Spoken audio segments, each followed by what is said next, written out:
MP టికెట్ల race Telangana బీజేపీలో కాకపుట్టిస్తోంది. ఒక్కో సీటు నుంచి 4-5 నేతలు టికెట్ కోసం పోటీ పడుతూ ఉండడంతో ఎవరికి టికెట్ దక్కుతుందో చెప్పలేని పరిస్థితి ఉంది. ఆశావహులు కూడా టికెట్ తమకే వస్తుందని చెప్పుకోలేకపోతున్నారు. మాజీ మంత్రి ఈటెల రాజేందర్ మాత్రం మల్కాజ్గిరి టికెట్ తనకే కన్ఫర్మ్ అయిందంటూ కార్యకర్తలు నేతలతో బ్రేక్ఫాస్ట్ మీటింగ్ ఏర్పాటు చేయడం ఆసక్తికరంగా మారింది.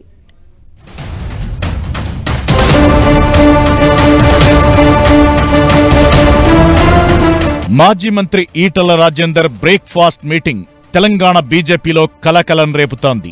మల్కాజ్గిరి ఎంపీ టికెట్ కన్ఫర్మ్ అయిందంటూ మెసేజ్లు పంపి కార్యకర్తలు నేతలను బ్రేక్ఫాస్ట్ కు పిలిచారు ఈటెల. ఈ మీటింగ్ కాస్త ఇప్పుడు తెలంగాణ కమలం పార్టీలో హాట్ టాపిక్ గా మారింది. మల్కాజ్గిరి ఎంపీ టికెట్ ఆశించిన నేతలతో పాటు పలువురు లీడర్లు ఈటెల మీటింగ్ తో కన్ఫ్యూజన్ లో పడ్డట్టు తెలుస్తోంది. ఈటెల బ్రేక్ఫాస్ట్ మీటింగ్ పై కొందరు నేతలు అసంతృప్తి వ్యక్తం చేస్తుండగా ఈ మీటింగ్ విషయం తెలిసి మరికొందరు ఆనందం వ్యక్తం చేస్తున్నారు.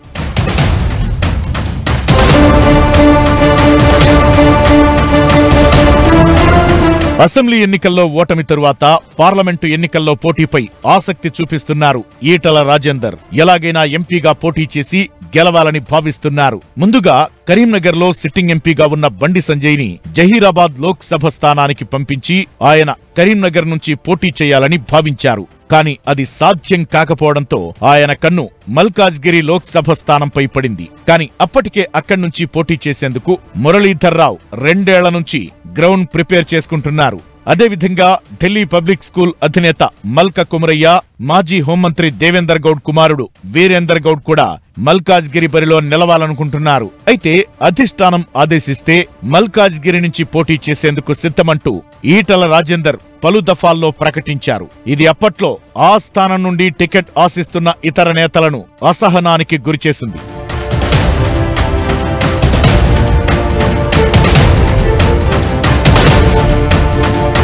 బీజేపీలో ఎమ్మెల్యే, ఎంపీ అభ్యర్థుల ఎంపికకు ఒక సిస్టమ్ అనేది ఉంటుంది. ముందుగా రాష్ట్ర ఎన్నికల కమిటీ సమావేశమై ఒక్కో నియోజకవర్గానికి 3 పేర్లను ఎంపిక చేసి జాతీయ నాయకత్వానికి పంపిస్తుంది. ఆ తరువాత బీజేపీ జాతీయ ఎన్నికల కమిటీ సమావేశమై తుది పేరును ఖరారు చేస్తుంది. అయితే రాష్ట్ర ఎన్నికల కమిటీ సమావేశమై ఆశావహుల జాబితాను షార్ట్ లిస్ట్ చేసింది.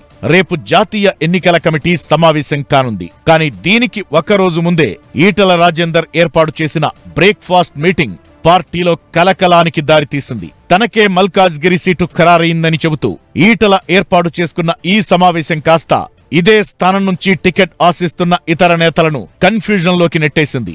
జాతీయ నాయకత్వం ఏమైనా మల్కాజ్గిరిలో పని చేసుకోవాలని ఈటెల రాజేందర్ కు హింట్ ఇచ్చిందా అనే చర్చ నడుస్తోంది. అదే సమయంలో బీజేపీ జాతీయ ఎన్నికల కమిటీ అధికారికంగా పేరును ప్రకటించక ముందే ఈయన మీటింగ్ ఏర్పాటు చేయడమేంటని టికెట్ ఆశిస్తున్న ఇతర నేతలు అసహనం వ్యక్తం చేస్తున్నారు.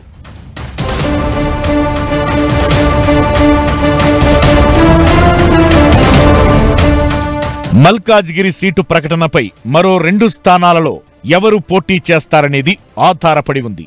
ఈటెల రాజేందర్ మల్కాజ్గిరి నుంచి కాకపోతే మెదక్ లేదా జహీరాబాద్ నుంచి పోటీ చేస్తారనే వార్తలు వినిపిస్తున్నాయి. మల్కాజ్గిరి నుంచి ఈటెలకు కన్ఫర్మ్ అయితే మెదక్ నుంచి రఘునందన్, జహీరాబాద్ నుంచి టికెట్ ఆశించే ఇతర నాయకులకు లైన్ క్లియర్ అయినట్లే. అయితే ఉదయం బ్రేక్ఫాస్ట్ మీటింగ్ విషయం తెలిసిన మెదక్, జహీరాబాద్ టికెట్ ఆశిస్తున్న నేతలు తమకు అడ్డంకులు తొలిగాయని ఆనందం వ్యక్తం చేస్తున్నారు. ఈ బ్రేక్ఫాస్ట్ మీటింగ్ పై పార్టీలో భిన్నాభిప్రాయాలు వ్యక్తమవుతున్నాయి. సాధారణంగా టికెట్ తమకే వస్తుందనుకున్నా చివరి వరకు ఆ నేతలు ఆ విషయాన్ని గోప్యంగా ఉంచుతారు. కానీ అందుకు భిన్నంగా టికెట్ తనకే అంటూ బీజేపీ జాతీయ ఎన్నికల కమిటీ రావడానికి ఒక్కరోజు ముందే ఈటెల ఇలా మీటింగ్ పెట్టడం ద్వారా జాతీయ నాయకత్వంపై ఒత్తిడి పెంచేందుకే అన్న అభిప్రాయం సైతం వ్యక్తమవుతోంది. మొత్తానికి ఈటెల రాజేందర్ ఏర్పాటు చేసిన బ్రేక్ఫాస్ట్ మీటింగ్ పార్టీలో కలకలానికి, కన్ఫ్యూజన్ కి దారితీసింది.